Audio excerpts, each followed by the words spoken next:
నేటి తరం యువత మేలుకోండి. ఎలాంటి ఆన్‌లైన్ బెట్టింగ్ యాప్స్ జోలికి వెళ్ళొద్దు. మీ జీవితాలను సర్వనాశనం చేసుకోవద్దు. అయితే ఇక ఈరోజు మ్యాచ్ గురించి మాట్లాడుకుందాం. ఈరోజు మ్యాచ్ వచ్చేసరికి పంజాబ్ వర్సెస్ గుజరాత్. అయితే ఈ వీడియో అయితే చాలా ఇంట్రెస్టింగ్‌గా మరి ఇన్ఫర్మేటివ్‌గా ఉంటుంది. మీరైతే స్కిప్ చేయకుండా పూర్తిగా వీడియో అయితే చూడడానికి ప్రయత్నించండి. నేనైతే మ్యాచ్‌కి సంబంధించి పిచ్ కండిషన్‌కి సంబంధించి పూర్తి వివరాలైతే మీకైతే అందిస్తాను.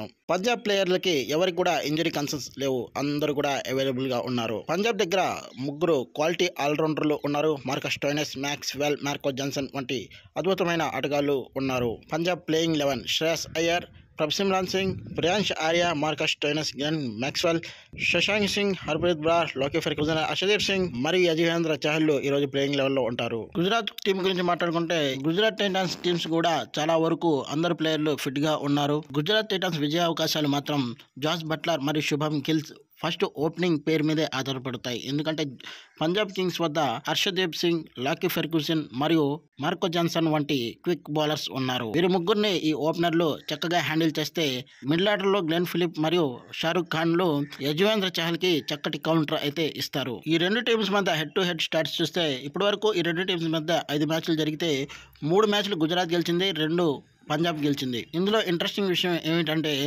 ఈ 5 మ్యాచ్లు కూడా చేసింగ్ చేస్తున్నప్పుడే మ్యాచెస్ అయితే టీమ్స్ విజయం సాధించాయి. గుజరాత్ మీద పంజాబ్ హైయెస్ట్ స్కోర్ 200 అయితే పంజాబ్ మీద గుజరాత్ హైయెస్ట్ స్కోరు 190గా నమోదై ఉంది. పంజాబ్ ఇప్పటి వరకు 2 నాకౌట్ మ్యాచ్లే ఆడింది 2 సీజన్లోనే. మొత్తం 17 ఎడిషన్లు జరిగితే 2 సార్లు మాత్రమే ప్లే ఆఫ్స్కి రీచ్ అయింది. మరో విషయం ఏంటంటే గుజరాత్కి విన్ లాస్ రేషియో చాలా ఎక్కువగా ఉంది. మిగిలిన ఏ టీమ్స్ కూడా దరిదాపులో గోల్ లేవు.